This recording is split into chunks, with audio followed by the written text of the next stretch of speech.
नमस्कार दोस्तों, कैसे हैं आप लोग। हम लोग संस्कृत व्याकरण के वस्तुनिष्ठ प्रश्नों को हल कर रहे हैं, जिसमें से 19 प्रश्नों को हम लोग हल कर चुके हैं। 19 प्रश्न जो कि आपकी संधि में से हैं और आगे भी संधि के ही प्रश्न हैं। उसके बाद समास, संज्ञा और प्रत्याहार इत्यादि से संबंधित, कारक वगैरह से संबंधित भी वस्तुनिष्ठ प्रश्न होंगे। तो हम लोग जो कर रहे हैं वो 5-5 प्रश्नों को लेके चलेंगे और उसकी व्याख्या करते हुए चलेंगे, ठीक है, जिससे कि सिर्फ ये प्रश्न ही हल ना हो, उसके बारे में हमें पूरी जानकारी मिल सके, ठीक है।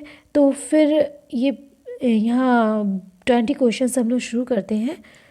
ये 20वां प्रश्न है, जशत्व संधि का सूत्र है। जशत्व संधि, देखिए नाम से ही पता चल रहा है जशत्व, और इसमें से ढूंढना है तो आपको वैसे ही पता चल जाएगा कि झलाम जशवंते खरीचा षष्ठवटी तोरली। तो इसमें झलाम जशवंते है ना, तो जशत्व और इसमें जशवंते, जश जश दोनों आ रहा है, तो इससे ही हम जो है अंदाज़ा लगा सकते हैं कि यही सूत्र हो सकता है। वैसे भी सिर्फ अंदाज़ा हमें नहीं लगाना है, हमें इसको समझना है कि ये सूत्र क्यों है। हाँ, इस सूत्र कहता क्या है, झलाम जशवंते, सूत्र ही ये सही है। सूत्र इसका जो सही उत्तर झलाम जशवंते ही है, लेकिन क्यों है ये समझ लीजिए कि इसका डेफिनेशन क्या है, इसकी परिभाषा क्या है, इस कहता क्या है ये सूत्र।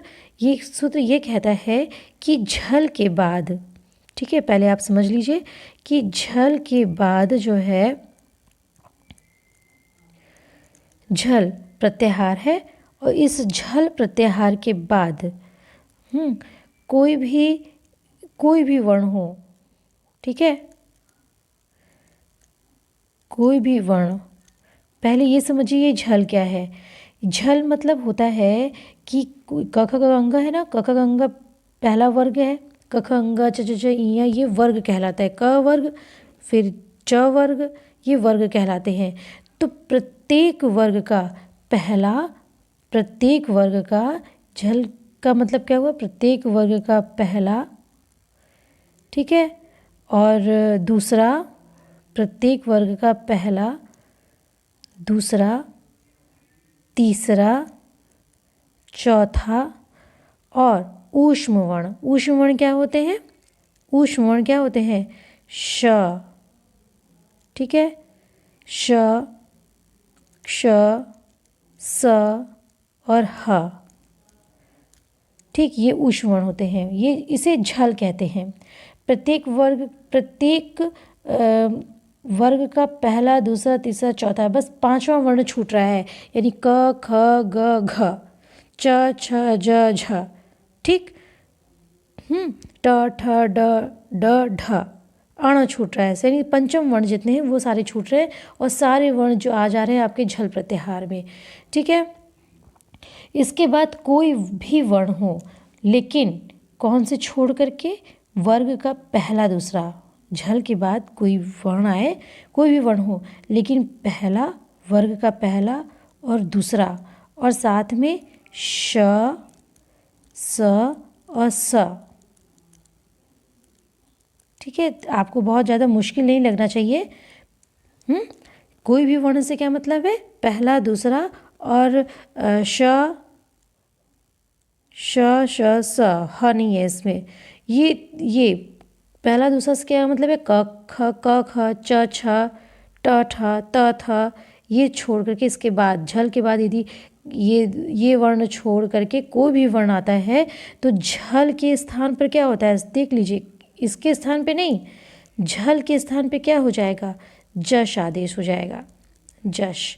देखिए, प्रत्याहार करना बहुत ज़रूरी, प्रत्याहार जानना बहुत ज़रूरी होता है कि प्रत्याहार बनाना भी आपको आना चाहिए। महेश्वर सूत्र यदि याद रहेगा तो प्रत्याहार आसानी से बन जाएंगे। जश वर्गों का तृतीय वर्ण आता है, ज, ब, ग, ड, द, श, ज, ब, ग, ड, द। और ये श को नहीं लेंगे हम लोग, क्योंकि जो है इसमें वो रहता है, हलंत रहता है ना, तो ये ज, ब, ग, ड, द, ठीक है, ये ज, ब, ग, ड, द, ये वर्गों के तृतीय वर्ण है ना, च छ ज प फ ब क ख ग ट ट ठ ड त थ द, ये तृतीय वर्ण आते हैं। तो झल के स्थान पे क्या हो जाएगा, जश आदेश हो जाता है। झलाम जशो अंते सूत्र यही कहता है कि झलाम जशो अंते, झल के स्थान पर जश हो जाए, झल के स्थान पर जश हो जाए यदि उसका अंत कोई भी वर्ण से हो, कोई भी वर्ण से हो, बस इनको छोड़ करके, ये पहला दूसरा और श स को छोड़ करके, तो झल के स्थान पर क्या हो जाए, जश आदेश हो जाए। इसे कहते हैं जशत्व संधि, क्योंकि यही आदेश हो रहा है ना, इस वजह से ये क्या कहलाएगा, जशत्व संधि। ठीक है, अब चलते हैं दूसरे प्रश्न पर। तत्चित्रम, तत्चित्रम, ये देखिए त और च, ये कौन सा, ये सही संधि कौन सी है, ये पूछ रहा है मैं, सही संधि कौन सी हुई है, जशत हुई है ना। जशत तो कैसे हो जाएगी, बाद में तो च आ रहा है, पहला दूसरा वर्ण छोड़ना है। तो जशत संधि नहीं है, तोरली भी नहीं है और ष्टुत्व भी नहीं है, यहाँ पे च्युत्व संधि है, च्युत्व संधि। च्युत्व संधि क्या कहती है, देख लीजिए। च्युत्व संधि जो होती है वो ये कहती है कि यदि स कहती है सकार और त वर्ग के बाद, स और त वर्ग समझ रहे हैं ना, त थ द ध न, ये त वर्ग कहलाता है। त थ द ध न क्या कहलाता है, त वर्ग कहलाता है। त थ द ध न ये कहलाता है। कहते हैं सकार और त वर्ग के बाद या उसके पूर्व में, उसके बाद या तो उसके पूर्व में क्या आ जाए, शकार या च वर्ग आ जाए। क्या आ जाए, शकार या फिर क्या आ जाए, च वर्ग आ जाए। शकार या फिर क्या आ जाए, च वर्ग समझ रहे हैं। च वर्ग किसे कहते हैं, या तो ये पहले हो या तो ये पहले हो, ये स पहले हो और श बाद में हो, या तो श पहले हो या तो स बाद में हो, त वर्ग पहले हो या तो त वर्ग बाद में हो, च वर्ग पहले हो या तो च वर्ग बाद में हो। मतलब कहने का मतलब ये इधर हो या तो इधर हो या तो इधर हो, दोनों साइड में हो तो च्युत्व संधि ही कहलाएगी। कहने का मतलब ये है। त वर्ग और च वर्ग में क्या आता है, च छ ज झ या क्या कहलाता है, च छ ज झ और इया, यही तो आता है।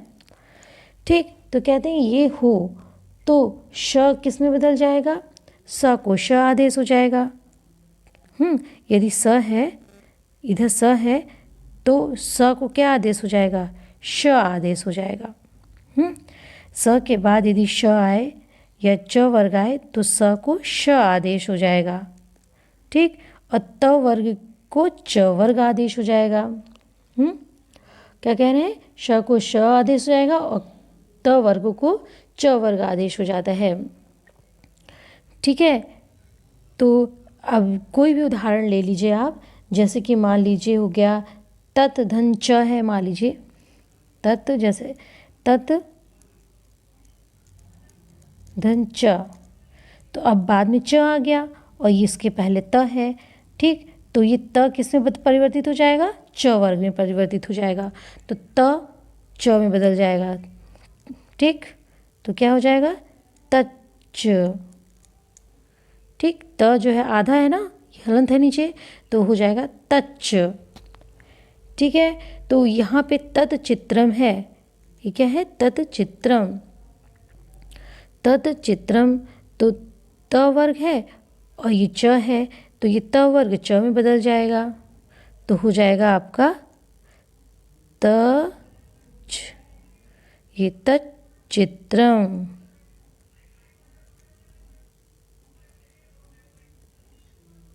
ठीक है, तच्चित्रम। और भी बहुत सारे उदाहरण हैं, जैसे कि मान लीजिए हरिष्येते, इसका फेमस उदाहरण है इसका च्युत्व संधि का, कि हरिस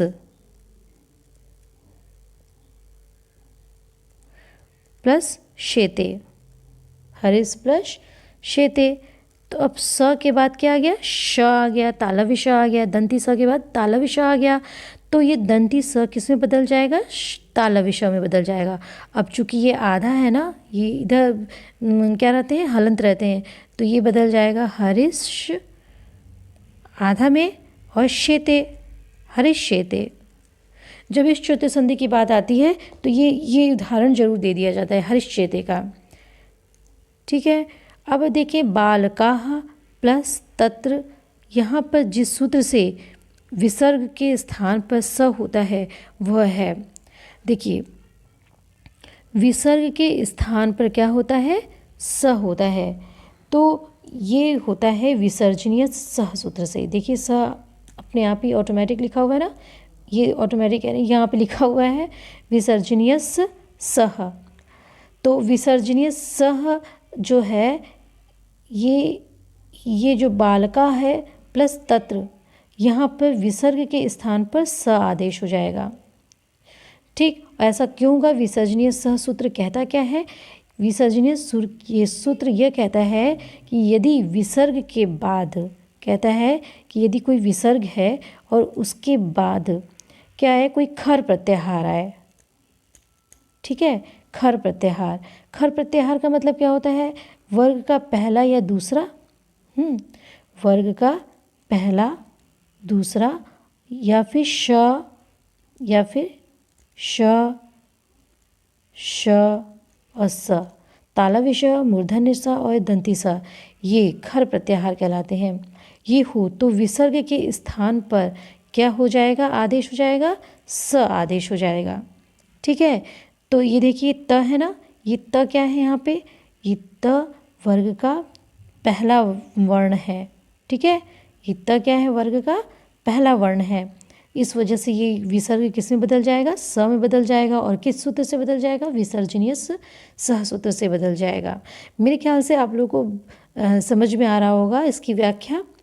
देखिए अनुनासिक का सूत्र क्या है, तो यहाँ पे तो सीधा से ही पूछा है अनुनासिक का सूत्र क्या है। तो अनुनासिक का सूत्र होता है यरो अनुनासिके अनुनासिको वा सूत्र। ठीक है, इससे पता चल रहा है ना, अनुनासिक का सूत्र क्या है, यरो अनुनासिके अनुनासिको वा सूत्र है।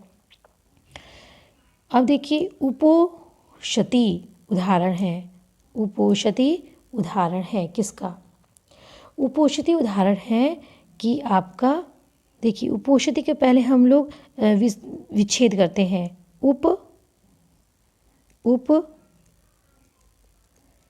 प्लस ओषति, उप प्लस ओषति। यहाँ पे उप क्या है, ये उप क्या है, ये उप जो है आपका क्या है, ये उप आपका उपसर्ग है। ठीक है, तो ये उपोषिति उदाहरण है आपका पररूप संधि का। ये पररूप संधि क्या कहती है कि यदि कोई अकारांत उपसर्ग हो, उप आ रहा है ना, ये अकारांत उपसर्ग है। ठीक है, ये कौन सा उपसर्ग है, अकारांत उपसर्ग के बाद यदि ए या ओ, उपसर्ग के बाद यदि ए या ओ आए, तो ए या ओ आएगा तो ए या ओ को क्या आदेश हो जाएगा, यदि ए या ओ आए, ए ओ से प्रारंभ धातु हो न, मतलब कि धातु रूप होने पर पररूप हो जाता है। ठीक है, ये ए या ओ से जो कोई ए या ओ आए, और या फिर यूँ कहा जाए कि ए ओ से कोई धातु आए। ठीक है, मेन तो धातु होती है। ठीक, यदि कोई धातु आएगी, ये नहीं कि ए ओ से कोई संज्ञा आ जाए, कुछ भी आ जाए ना, ए ओ से कोई धातु आए तब ये ए ओ को पररूप आदेश हो जाता है। इसमें दो चीज़ आप हमेशा याद रखिएगा, नहीं तो गुण हो जाता है, गुण संधि और इस पररूप संधि में बहुत ही कन्फ्यूज़न हो जाती है। क्या ये दो चीज़, एक तो विच्छेद करिए, विच्छेद करने के बाद अकारांत उपसर्ग, अकारांत उपसर्ग, एक ये याद रखिए, पहले अकारांत उपसर्ग आए और उसके बाद ए या ओ से प्रारंभ हुई कोई भी धातु आए, ए ओ से प्रारंभ कोई भी धातु, ए ओ से प्रारंभ कोई भी धातु हो, तो वहाँ पे कौन सी संधि होगी, पररूप संधि होगी। और इस पररूप संधि का सूत्र क्या होता है? इस पररूप संधि का सूत्र होता है एंगी पररूपम। इस पररूप संधि का सूत्र क्या है? एंगी एंगी पररूपम।